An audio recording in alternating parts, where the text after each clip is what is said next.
The most important part in the AutoCAD is the properties of the object.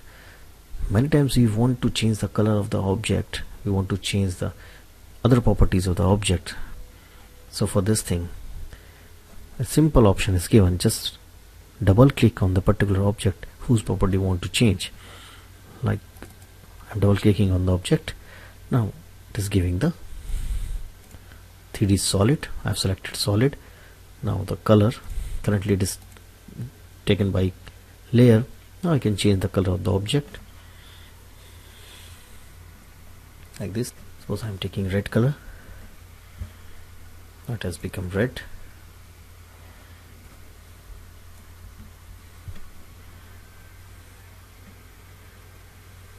Any property you can change.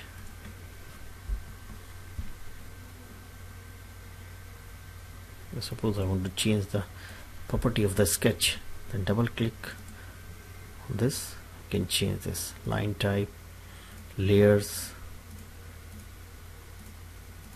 and the color of the object. Both are governed by the property panel.